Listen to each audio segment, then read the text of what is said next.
And hello and welcome back to Let's Play Legend of Zelda Wind Waker. I am Shadow Productions. It seems like it immediately changes from day to night the moment you get within a certain distance from Forsaken Fortress, which is weird, but okay. So, just kind of approaching this place again, except this time we don't have to get blasted through a cannon and lose our sword. So that's pretty good. You're actually going to use bombs. Maybe I shouldn't be this close. I'm not even sure if this is the door I have to get through. I just know I have to break through something with bombs. Yep. Yeah, for some reason it wasn't working when we were up close. But, I mean, aside from the way we get in, nothing really changes once you actually enter. Gannon has likely been made aware of our little incursion already. But you have the Master Sword. That sword shall shine in the darkness, casting back evil. With it in your hands, none can keep you from rescuing your sister. Do not be afraid. Yeah, literally, there's nothing bad that could happen to you in this fortress. It's actually pretty rage-inducing that there's no consequence for stepping right in front of these lights here.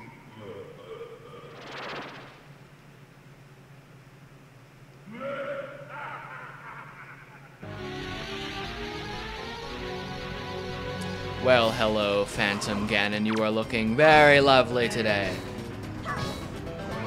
The moonlight really accentuates your lovely features. But yes, this is Phantom Gannon. It's a pretty random encounter, but I guess they need to do something to make this place somewhat of a threat.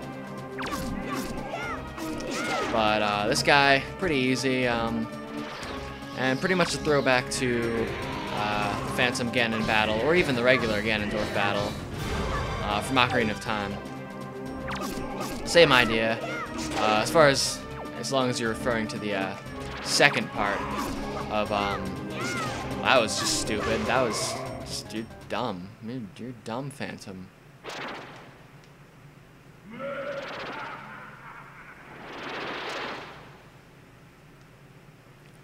On a list of phantoms with the lowest IQs, he'd be at the top.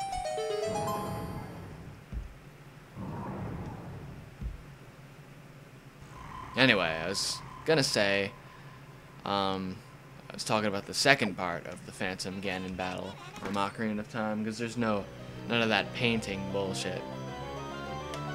But, you know, just reflect the blast back, and then once you do that enough times, you can hit him with your sword. And for this, we get the Skull Hammer, which is, I don't know, mixed feelings about the Skull Hammer. It's pretty cool.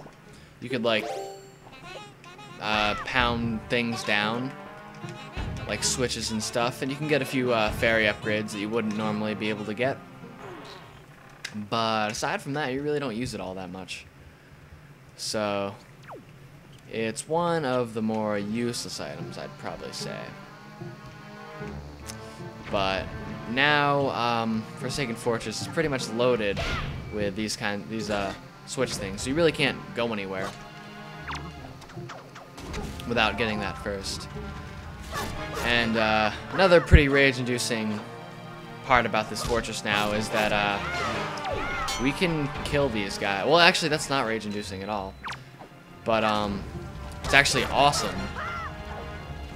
But just like the fact that there's no consequence for them seeing us just because we have a sword.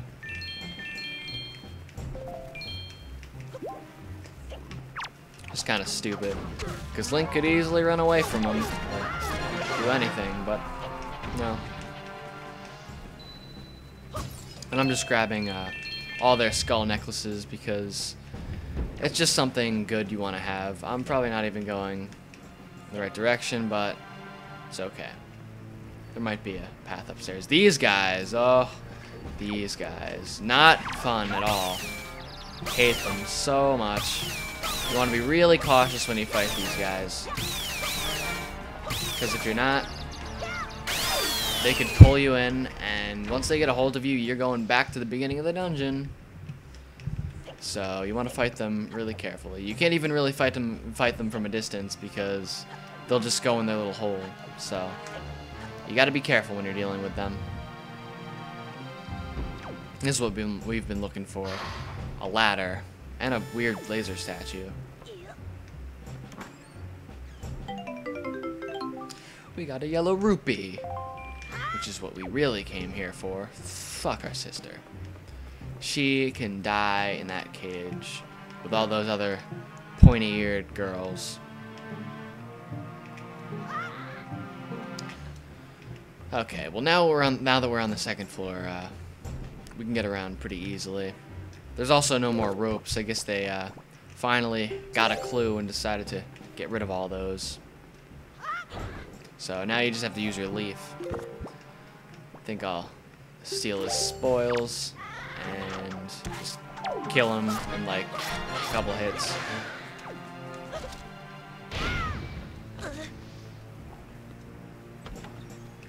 I mean, like the first time, it's really not going to be a terribly lengthy dungeon. You're going to get through it pretty quickly, especially since there's no stealth involved anymore. You can just walk up to everyone and kill them. And you don't even have to bother with the searchlights either. You don't have to disable them because they're not going to do shit. So, pretty cool. Grabbing these guys.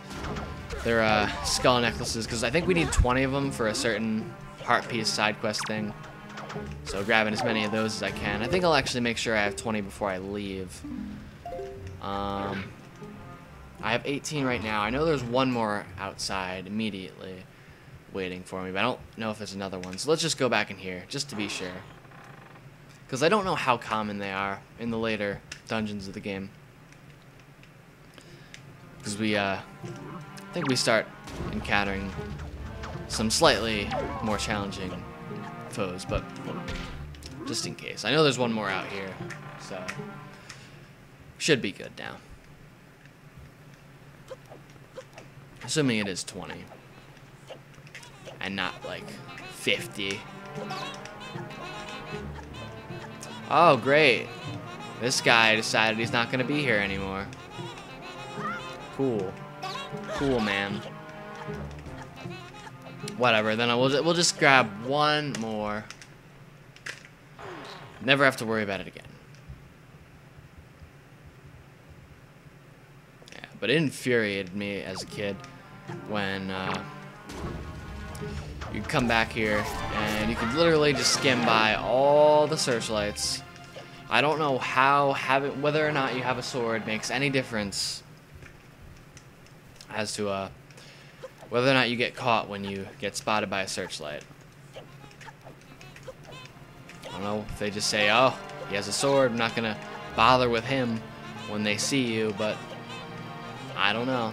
Actually, before we do that, it'd probably be a good idea to get rid of this here searchlight, because I really don't feel like getting all the way up onto that ledge and then just getting pelted in the face with bombs. So, not really one of my favorite things to do.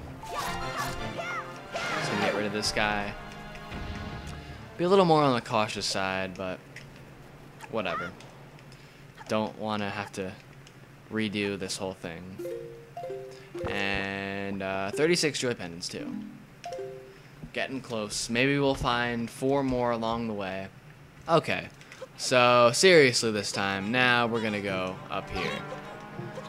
And we're not going to have any more distractions.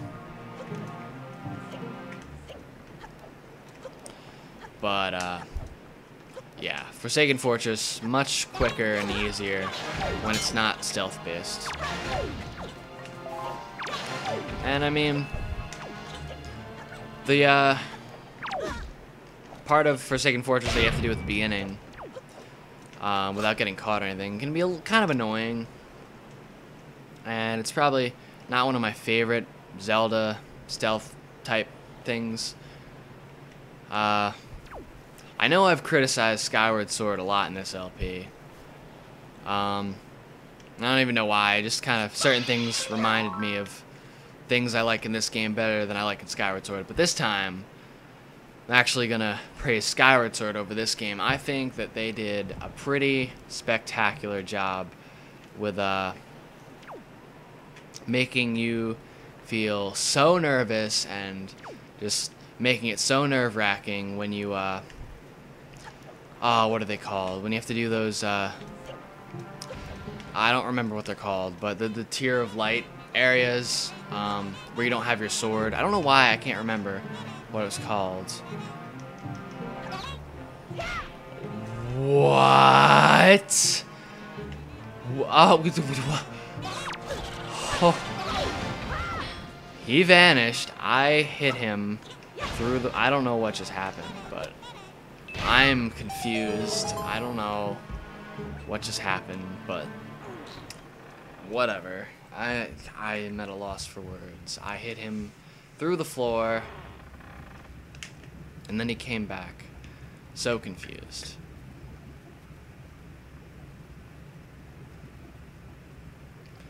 But those, like, tiers of light trial things, those are really fun and really nerve-wracking. Big brother!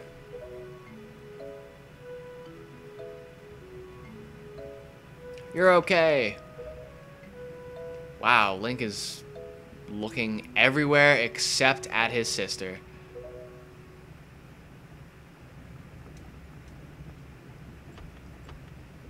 Hi. The cell won't open that easily.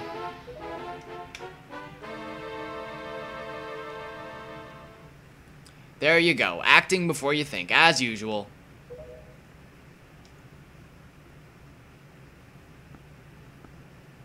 I swear, do you even realize that we had to draw that monster bird off for you? It was about to come flying in here after you again. Oh, we got the hammer this time, ya bitch.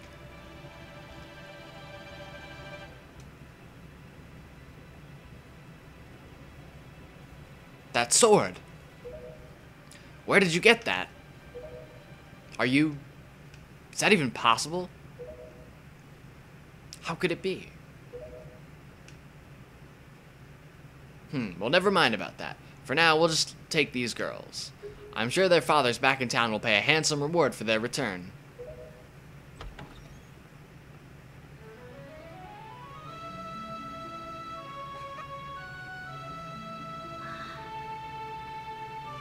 I'm so sorry to interrupt such a heartwarming reunion. But isn't there still something you need to take care of? If you're worried about your sister, don't be. I promise I'll deliver her safely back to your little island. Normally, I'd expect a huge reward for something like this, but this time, it's my treat. Listen, Aril, your brother still has some things to take care of. Big, important, grown-up things. Like fighting giant death birds. Miss Tetra, we have to hurry. The bird will be here any second. Gonzo, excellent. You're just in time. Take this one from me. Huh? But she's fine. Just do as you're told.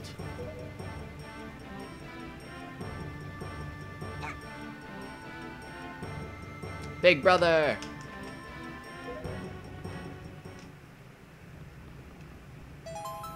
Kevin, we'll be back, I swear it.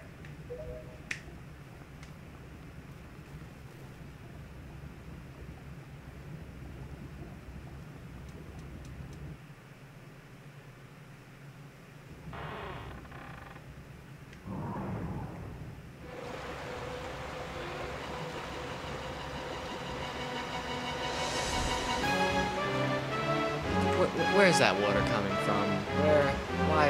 Why is there a flood? I don't get it. We are really high up. That can't be the ocean. I don't know. Where are they getting all that water? Unrealistic. Don't want to play anymore. Fuck this game. But yeah. Oh, joy pendant. Completely forget about the boss for this joy pendant. Give me your joy pendant. Thank you. Bye. Oh, he's gonna follow me now. Fag. I totally want a joy pendant. I don't care if this ledge is about to crumble. Bye. Oh, I stole a joy pendant and I knocked him down. What a pussy.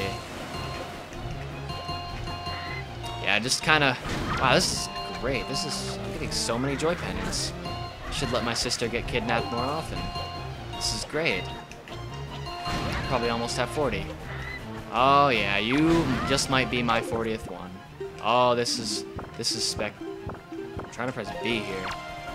This is oh, you poor thing. This is great. But anyway, the idea here is to just kind of make your way up here. Oh, we got a giant bird in our way.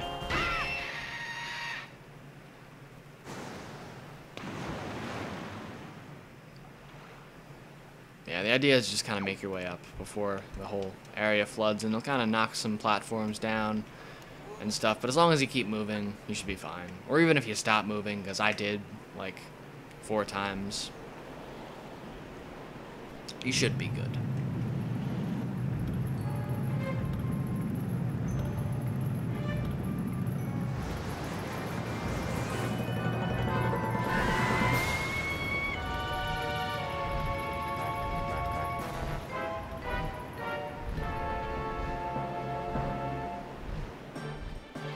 Sorry about that. So now that we're up here, we can finally get our revenge on this bitch-ass bird, wherever he is. Bird. Oh, there you are. Hello. Helmaroc King, or however you pronounce his name. Doesn't really matter. But this is probably one of the cooler boss battles in Wind Waker. Just fighting this giant-ass bird. And he basically just wanted to walk up to you thinking he's all tough and he's gonna peck the ground. And you're gonna bash his skull in with a giant hammer. Because we fucking hate animals here at Shadow Productions. Not really, though. But, oh, you gotta watch out for when he does that, too. He'll try to swoop down on you. For some reason, he doesn't grab you and just throw you like he did when you didn't have a sword or a hammer. I don't know. I guess the Master Sword is a little bit of a deterrent from... Oh, are you stuck? Oh, yeah, that... Ugh. People... What is it with people and going through walls today and floors and... Not even walls, floors. I don't think anyone's gone through a wall today. But, oh, I thought he was behind me. But yeah, we can't really do any damage to him yet until we get rid of that armor over his beak. Which sounds really... Oh, he did it again. Wow. You're just bumping into shit all over the place today. This also proves my theory that the Helmaroc King can only go through floors and not walls.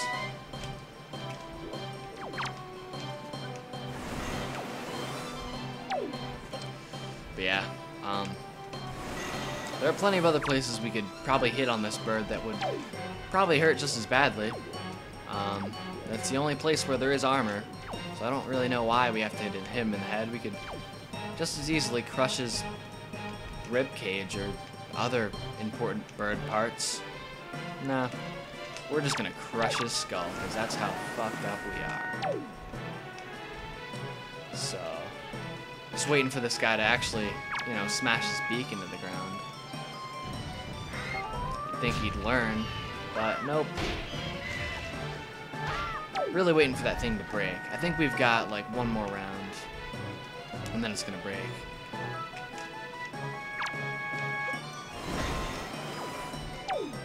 Yeah, I'm really not making much of an effort to dodge these strikes. He really only seems to have like 2 attacks.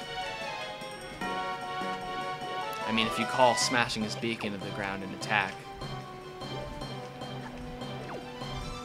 Eventually, I think he tries to blow us into those spikes, though. Alright, good. This should be the last of his armor.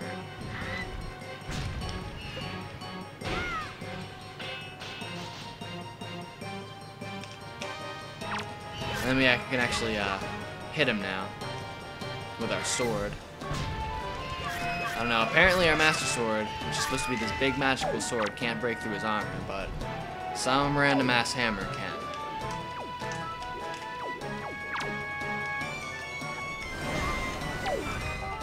Oh.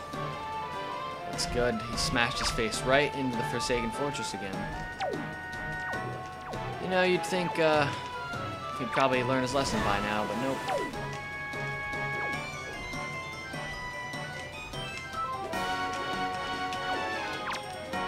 Also, I probably already said this, but how did that boat get up there? How did that boat get up there? This is way more important than this boss fight.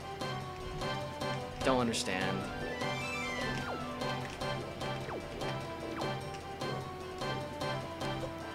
There's a really interesting theory, though.